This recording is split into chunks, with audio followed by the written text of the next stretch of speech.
लाहौर और इस्लामाबाद के मौसम की तरह सियासी मौसम भी अबरालूद है, मतलब अबरालूद है इसलिए क्योंकि एक तरफ एहतजाज है, वो एहतजाज जो कि आपने आज देखा पाकिस्तान तहरीक इंसाफ ने किया, एहतजाज की कॉल भी दे रखी थी उस धांधली के खिलाफ या उस धांधले के खिलाफ जो पाकिस्तान तहरीक इंसाफ समझती है कि 2024 के इलेक्शंस के अंदर किया गया है। इंतखाबी उज़्ज़दारियां अपनी जगह, कानूनी मराहिल अपनी जगह, लेकिन पाकिस्तान तहरीक इंसाफ ये चाहती है कि IMF 30% नशस्तों का ऑडिट करे, दूसरी तरफ वो ये चाहते हैं कि सड़क को गरमाए रखें, तीसरी तरफ वो ये चाहते हैं कि पाकिस्तान के पार्लियामान के अंदर बाकायदा तौर पर रियासत के इदारों को ललकारा जाए और ये कहा जाए कि अगर आपने रेड लाइन लगा रखी है तो जहन में रखिए कि जिन्होंने रेड लाइन लगाई है उनके हाथ तोड़ दिए जाएंगे। साथ ही साथ असद कैसर साहब पार्लियामान से बाहर निकलकर फरमाते हैं कि सबको पता है धांधली किसने की। अब देखा जाए तो ये लड़ाई पाकिस्तान मुस्लिम लीग नून या पीपल्स पार्टी के खिलाफ तो हो नहीं सकती।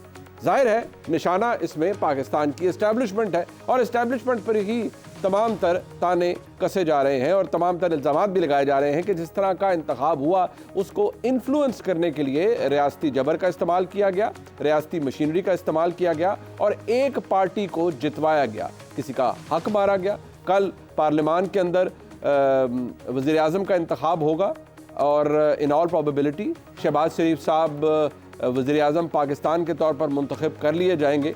लेकिन जनाब उमर अयूब साहब ये फरमाते हैं कि मैं शहबाज शरीफ को कभी भी मुबारकबाद नहीं दूंगा क्योंकि शहबाज शरीफ साहब गासिब हैं, वो किसी का हक मार कर यहाँ पर आए हैं, उनकी अपनी पार्टी किसी का हक मार कर यहाँ तक आई है। सवाल ये पैदा होता है कि एक ऐसी मईशत जो कि बदकिस्मती से लड़खड़ा रही है, एक ऐसा माहौल जिसके अंदर पोलराइजेशन उरूज पर है, एक ऐसा सूबा जिसके अंदर खैबर पख्तूनख्वा के अंदर एक इलेक्टेड वज़ीर आला मौजूद हैं जो कि हॉस्टाइल होंगे वफाक की तरफ और शायद वफाक हॉस्टाइल होगा उनकी तरफ। और देखना यह है कि ऐसे माहौल में पाकिस्तान सियासी इस्तेहकाम कैसे हासिल करेगा, मुआशी तरक्की कैसे कर पाएगा।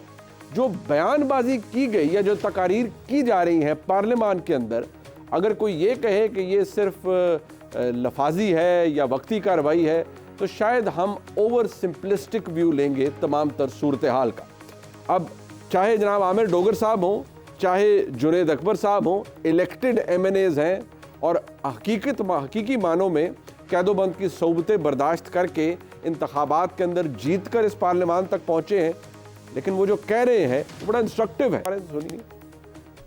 खासतौर पे मेरा पैगाम है उन लोगों को जो कहते थे कि इमरान खान के नाम पे कांटा लग गया है। कांटा लगाने वाले आंखें खोल कर देखें, कालो राज इस ऐवान में इमरान खान की तस्वीरों के साथ, नारों के साथ ये ऐवान गूंज रहा है। मैं उन लोगों को बताना चाहता हूं जो तू कहता कि इमरान खान का नाम लेने वाला कोई नहीं है, हम वो क्रॉस भी मिटा के आ गए और तेरे हाथ भी तोड़ देंगे इंशाअल्लाह ताला, ये गलती में ना आए।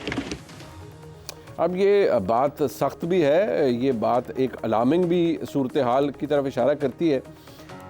आमिर डोगर साहब ने ये भी साथ कहा कि मुस्लिम लीग नून को बताया गया है कि आपकी असल सियासी औकात या बिसात है क्या, यानी जितनी सीटें मुस्लिम लीग नून ने ली हैं शायद इस्टेब्लिशमेंट ने उन्हें बताया कि उनकी तादाद तो बहुत कम है, बताने वालों ने बताया यानी इस्टेब्लिशमेंट ने बताया।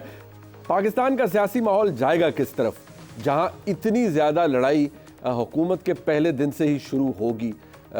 शायद रिपीट टेलीकास्ट है पिछले होने वाले इलेक्शंस का या इस दफ़ा कुछ मुख्तलिफ है। जनाब अहमद अवैस साहब हमारे साथ मौजूद हैं, मुल्क के सीनियर कानूनदान है और सीनियर रहनुमा है पाकिस्तान तहरीक इंसाफ के। बहुत शुक्रिया अहमद अवैस साहब आपका।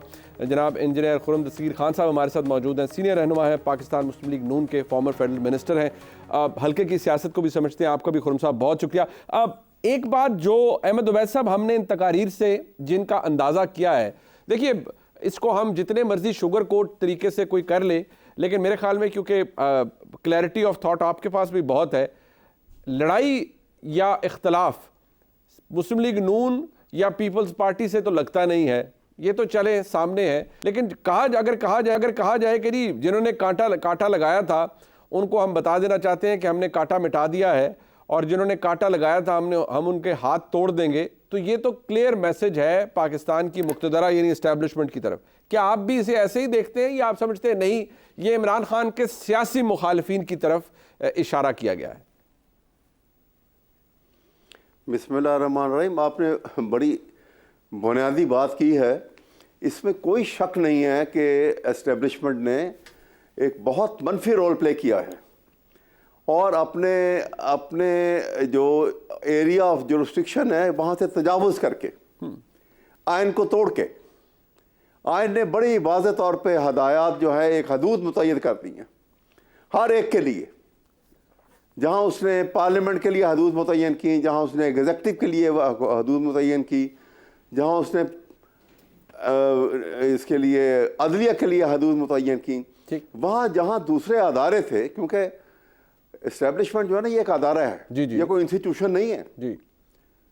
तो इन्होंने हदूद मुतय्यन कर ली। आप अब एक हदूद को तजावुज़ करके आप पूरे मुल्क का निज़ाम अपने हाथ में ले लें और चाहें कि हम अपनी मर्ज़ी से इसको चलाएं और अपनी मर्ज़ी से यहाँ पे सेटअप लेकर आए एक ऐसा जो कि आइन से मावरा हो, जिसमें आइन की अहमियत भी कोई ना हो, जिसमें आइन का नाम इस्तेमाल किया जाए, जिसमें रूल ऑफ लॉ के सिर्फ लिखने की हद तक, कहने की हद तक इस्तेमाल किया जाए, लेकिन इसकी बुनियाद जो है वो एक नेकेड डेस्पोटिज्म के ऊपर हो। ये बड़ी ख़तरनाक सूरत हाल है मेरे ख्याल में। ये नाकबल अंदेज़ी है, अंदेशी में ये काम हो गया है और इसको सीधा करने के लिए बहुत बड़े जिगरे की, बहुत बड़े हौसले की ज़रूरत है। लेकिन पाकिस्तान के लिए बड़े से बड़ा हौसला जो है वो कर दिखाना चाहिए। पाकिस्तान को बका और सालमियत इसी में है, वरना ये सिस्टम ना सिर्फ ये कि फेल हो जाएगा, ये बड़े सख्त नुकसानात आएंगे इसके सामने। तो मुझे ये बता दीजिए कि फिर अब पीटीआई की एज अ पार्टी पॉलिसी है क्या? आपने ये सियासत करनी है कि भाई लकीर लगाई तो हम मैंडेट से आए हैं और हम लकीर लगाने वालों के हाथ तोड़ देंगे, या अभी भी आप बात करने के मुतमन्नी हैं? देखिए ये बात नहीं है। इमरान ने जब ये कहा ना, इमरान खान ने, कि हम तो बात करने को तैयार हैं, और वो बिल्कुल सही बात की उसने कि निगोशिएशन का दरवाज़ा जो है वो बंद नहीं होना चाहिए, बात हो उसके ऊपर।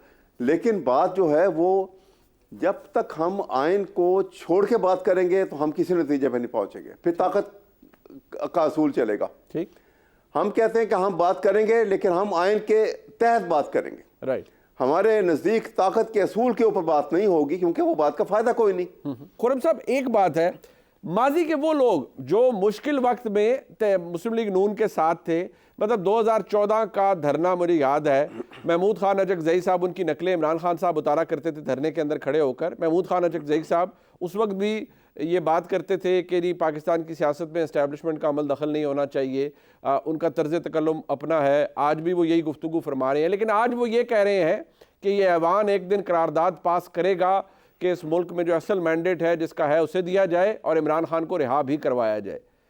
मतलब जो आपके साथ एक ज़माने में, आज तो आपको वो भी कंडेम कर रहे हैं खुर्रम साहब। जी, हर सियासी कायद और सियासी पार्टी जो है वो उस वक्त के हकाइक और हालात के मुताबिक अपने फैसले करते हैं, और अचकज़ई साहब ने एक फैसला किया है। इस फैसले में उनका उसका बड़ा एहतराम है, लेकिन ये बात वाज़े होनी चाहिए कि हम सब जो चाहते हैं कि पाकिस्तान में, जिस तरह अवैस साहब ने कहा, आइन में लिखा हुआ वादा पूरा हो कि हाकमियत मुंतखब नुमाइंदों के हाथ में हो, लेकिन अगर उसको कायम करने का रास्ता इमरानी फाशिज्म नहीं हो सकता। आपने कल की तकारीर सुनी, उसमें मुस्तकिल हर दो जुमलों के बाद कहीं ना कहीं तशद्दुद की धमकी दी गई थी, और ये बात इमरान खान भी करते रहे हैं, और आज भी जब भी उनको मौका मिलता है वो करते हैं। उन्होंने जब ये कहा कि जी अगर मुझे गिरफ्तार किया गया तो मुल्क में ये हो जाएगा और मुल्क में वो हो जाएगा, और वो हुआ। 9 मई में जो रियासत के ऊपर एक हमला हुआ, वो किसी तरह से कोई सियासी एहतजाज नहीं था। तो ये एक ऐसी जमात है जिसको बार बार जो जमहूरियत, कानून, उन सब चीजों की बलि चढ़ा देते हैं इस बात के ऊपर कि जी उन्हें अब इक़्तिदार चाहिए। अब इसका ये मतलब नहीं है कि पाकिस्तान में जो है वो हमेशा ही जो डिक्टेटरशिप है वो राज रहे, लेकिन जो लोग ये चाहते हैं, और मैं ये बड़ी संजीदा बात कर रहा हूं मुनीब साहब आपके प्रोग्राम में, आपके तवस्सुत से, कि जो लोग चाहते हैं कि पाकिस्तान में असली जमहूरियत आए, वो जो जमहूरियत है, जो अवाम की राय से बनी हुई हुकूमतें हैं, वो रास्ता इमरानी फाशिज्म से गुजर कर नहीं जाता, वो हमें कहीं और ले जाता है। और ये हमने पाकिस्तान दुनिया की तारीख में देखा है सबसे बड़ी मिसाल आपको मालूम है नाजी पार्टी की है। जी, जी। वो भी वोटों के जरिए ही आए थे, लेकिन जब एक दफा वोटों के जरिए वो इक्तदार में आ गए तो उन्होंने पूरी जमहूरियत का जो निजाम था उसको ताराज करके उन्होंने डिक्टेटरशिप राइज कर दी। तो यहाँ एक बड़ा मुश्किल रास्ता है हमारे सामने जिसमें से हमने गुजरना है। और जहां तक मैंडेट की बात है, अगर आप वोटों की तादाद देखें तो तहरीक इंसाफ के वोट 8 लाख घटे हैं, बड़े नहीं है। और मुस्लिम लीग नून के वोट 5 लाख बड़े हैं 2018 के मुकाबले में। बट इसमें इशू ये है खान साहब, मुझे इजाजत दे दें कि 30% लोगों ने ठीक है उन आजाद उम्मीदवारों को जो आज सुन्नी इत्तेहाद काउंसिल में चले गए उनको वोट दिए, लेकिन 70% पाकिस्तानियों ने उनके खिलाफ भी वोट दिए हैं। तो वो जो 70% पाकिस्तानियों की नुमाइंदा जमातें जो इंशाल्लाह अगले 3 से 4 दिन में हुकूमत बना लेंगी, वो भी नुमाइंदा हुकूमत है। बट एक बात है ना फरम साहब, आवाम की जो उमंगे हैं उनकी उनका एक आईना है जो हुकूमतें बनने जा रही है। वाला ये भी तो 30% ही सिर्फ आवाम की उमंगे हैं, बाकी 70% उमंगे नहीं है। बस हजूरे वाला ये भी तो इशू है ना कि हमारे किसी भी जगह रियलिटी तक पहुंचने में बड़ा टाइम लग जाता है। परसेप्शन इनफैक्ट आउटलिव भी करती है शायद रियलिटी को। अब पता नहीं ये बात कोई माने या ना माने, और रियलिटी सामने आ भी जाए लेकिन परसेप्शन क्लाउड कर देती है पूरी रियलिटी को भी, बदकिस्मती से। शायद फैक्ट ये कोई इसी तरह का निज़ाम बना हुआ है। वो परसेप्शन ये है कि मैंडेट चोरी हुआ है, मैंडेट पाकिस्तान तहरीक इंसाफ के हिमायत याफ्ता कैंडिडेट्स का था और उनसे छीन कर दिया गया है मुस्लिम लीग नून को। अब किसी एक रहनुमा का ये कहना कि जी पता लग गया था मुस्लिम लीग नून को, तो बताया गया है बताने वालों ने कि आपको तो महज 18-19 नशिस्तें आपने अपनी जोर से जीती हैं, बाकी तो आपको जितवाई गई हैं। ये बात, इसके बायर ज्यादा है, इसके टेकर ज्यादा है। कि जिस तरह ये जो जमात है जो अब सुन्नी इत्तेहाद काउंसिल है लेकिन कोई और जमात है असल में, जिस तरह ये तशद्दुद और फाशिज्म पर यकीन रखते हैं, उसका एक बहुत बड़ा हिस्सा मुस्तकिल झूठ बोलना है। मतलब हमें ये कहा जी हमारी तो पता नहीं 200-250 नशिस्तें थी जी, लेकिन पटिशनें सिर्फ 35 आई हैं अभी तक अदालत में, और कोई सबूत नहीं है कोई, लेकिन प्रोपेगेंडा। तो अगर तो इनसे सीखना है तो एक ही चीज सीखी जा सकती है जो आने वाली हुकूमतें पंजाब में बन गई हैं और वफाक में बनने वाली है, कि लगता तो ये है कि सब कुछ तामीर बंद करके सारी हुकूमतें सिर्फ प्रोपेगेंडा करें और अपना प्रोपेगेंडा उनका भी जवाब दें, अपना भी प्रोपेगेंडा करें और तामीर कोई ना हो। कि अल्लाह ताला अपना करम जारी रखे। ये असेंबली कानून साजी भी करेगी।